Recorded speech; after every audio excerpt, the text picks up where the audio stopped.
Halo semuanya, pada pertemuan kali ini saya akan menjelaskan terkait dengan topik dari tugas akhir saya yang berjudul optimasi simulasi HPF dan LPF Orde 2 Upaya Penguatan Sinyal Digital. Perkenalkan, nama saya Pascal Kariman, jurusan Teknik Elektro dari Universitas Katolik Sudirjo Pranata. Pada kali ini, saya akan mempresentasikan mengenai Orde 2 dari filter HPF dan LPF. Yang pertama adalah terbelakang pemilihan topik. Yang pertama, mengidentifikasi bahwa filter HPF dan LPF dapat digunakan sebagai controller sinyal digital pada osiloskop, di mana maksudnya adalah bahwa keluaran dari HPF dan LPF itu bisa kita lihat pada osiloskop. Kemudian, orde 2 merupakan gabungan dari orde 1 sehingga bentuk kerapatan gelombang yang dihasilkan berbeda, di mana yang sebelumnya kita pelajari sudah mengetahui terkait dengan HPF, yang dimana kita pelajarinya adalah orde 1, dan di sini kita akan lebih membahas lagi terkait dengan orde 2-nya. Sebagai acuan untuk bahan ajar pembuatan hardware control, di mana maksudnya adalah ketika kita membuat hardware dari HPF dan LPF, kita bisa mengetahui bahwa HPF dan LPF itu bisa dibuat sebagai controller dari hardware-nya sendiri. Kemudian di sini ada topik utamanya HPF atau high pass filter. High pass filter sendiri merupakan filter pasif ya, dimana penggunaannya ada resistor, kapasitor, dan induktor. Kemudian dia memiliki sifat dimana memperlemah semua tegangan yang terdapat pada frekuensi cutoff-nya. Kemudian meloloskan frekuensi yang tinggi dan meredam frekuensi cutoff-nya. HPF sendiri terbagi menjadi dua jenis, yaitu HPF-RC dan HPF-RL. HPF-RC itu terdiri dari resistor dan kapasitor, yang merupakan menjadi topik utama dari pembahasan kita. Kemudian HPF-RL terdiri dari resistor dan induktor. Di sini merupakan bentuk rangkaiannya. HPF sendiri terdiri dari 4 buah resistor dan 2 buah kapasitor, di mana kapasitor sebagai input utamanya. Dan di sini kita menggunakan TL atau op-amp sebagai satu dayanya atau input tegangannya. Kemudian di sini adalah hasil gelombangnya, di mana yang biru dan yang merah ini merupakan hasil gelombangnya. Yang biru ini merupakan orde 1 dan yang merah adalah orde 2. Di sini ada -3 dan -20. Nah, -3 ini artinya adalah peak to peak atau puncak ke puncak dari sebuah gelombang itu, dan yang -20 ini merupakan satu gelombangnya itu sebesar -20. Nah, yang -6 itu merupakan peak to peak dari orde 2, dan yang -40 itu merupakan satu gelombang dari orde 2.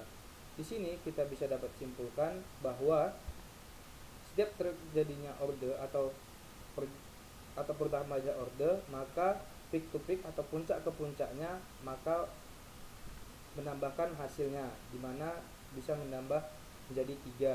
Untuk orde selanjutnya pun akan menjadi -9 dan begitu juga seterusnya. Kemudian di sini ada topik kedua yang menjadi topik pembahasan kita, yaitu low pass filter. Sama seperti high pass filter, di mana LPF sendiri merupakan filter pasif. Penggunaannya ada resistor, kapasitor, dan induktor. LPF sendiri memiliki sifat yaitu sebuah rangkaian di mana tegangan keluarannya tetap DC naik hingga frekuensi cutoff yang diinginkan.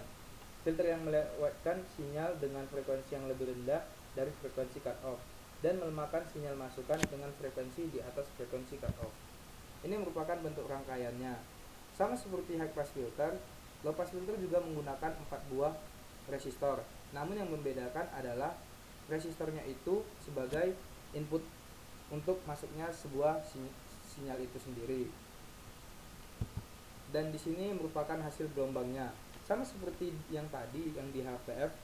Namun di sini kita lihat dia itu, kalau kita lihat itu dari atas menuju ke bawah, dimana sama seperti yang tadi -3 dan -20 untuk orde 1 dan -6 dan -40 untuk orde 2-nya. Nah, di sini pada simulasi kita juga menggunakan filter penguatan, yang dimana penggunaannya menggunakan 2 buah resistor, kemudian menggunakan op-amp dengan input tegangan 12 volt dan input sinyal AC. Ini merupakan bentuk rangkaiannya, di mana kita menggunakan juga di simulasi adalah TL081, dan kita menggunakan juga input tegangan plus minus 12 volt. Nah, di sini ada rangkaian simulasi. Di sini kita bedakan menjadi dua, sebelum dan setelah penguatan. Sebelum penguatan, kita menggunakan juga input sinyal sinus, dan kita menggunakan osiloskop sebagai untuk mengetahui keluaran dari HPF sendiri. Kita menggunakan juga op-amp yaitu TL081 dengan input tegangan plus minus 12 volt. Dan setelah penguatan, kita juga menggunakan yang sama dengan op-amp-nya yaitu TL081 dengan input tegangan plus minus 12 volt. Namun ada penambahan resistor sebanyak 2 buah dengan input yaitu sinusoidal. Sama seperti LPF, inputnya adalah sinusoidal dan keluarannya adalah sinus juga. Di sini kita menggunakan TL081 sebagai op-amp-nya, sama seperti yang di HPF. Yang di LPF juga setelah penguatan kita sama juga memperlakukan dengan TL081 dengan input tegangan plus minus 12 volt. Dan yang di sini juga kita nambahin resistor juga sebagai rangkaian penguatannya. Kemudian kita melakukan beberapa hasil simulasi yang sudah kita buat sebagai dalam bentuk grafik, yang itu ada sebelum dan setelah penguatan. Untuk yang HPF, dia itu hanya bisa mengukur dari frekuensi 30 sampai dengan 60. Itu merupakan batas yang disimulasikan yang sudah kita buat simulasinya. Di sini sebelum penguatan, dia itu hanya bisa maksimal tegangannya itu adalah 1,4. Yang ini itu tegangannya, yang ini itu frekuensinya. Dan minimal itu dia cuma bisa sampai 0,4 volt. Ini sebelum penguatan. Dan setelah dilakukannya penguatan dari 10 sampai 100 dia bisa membaca setelah dilakukannya penguatan. Nah, untuk tegangannya itu sendiri dia naik sampai dengan 7 volt dan frekuensinya juga bisa membaca sampai dengan 100 frekuensi 100. Dan untuk LPF sendiri itu juga sama, dia itu dari frekuensi 30 sampai dengan 60 Hz. Dan untuk tegangannya dia cuma bisa sampai 0,7 maksimal, dan minimal yaitu 0, bisa kita lihat 0,01 ya, ini atau 0,1 lah kita bilangkan. Nah, untuk frekuensi 60. Tetapi setelah dilakukannya penguatan, dia itu bisa mencapai 10 volt dan mengukur juga bisa sampai di 100 Hz frekuensinya. Ini menandakan bahwa sebelum dan setelah penguatan, bahwa HPF dan LPF itu bisa dilakukannya penguatan menjadikan rangkaian itu bisa dikuatkan menggunakan penguatan yang tadi yang sudah kita bahas tadi.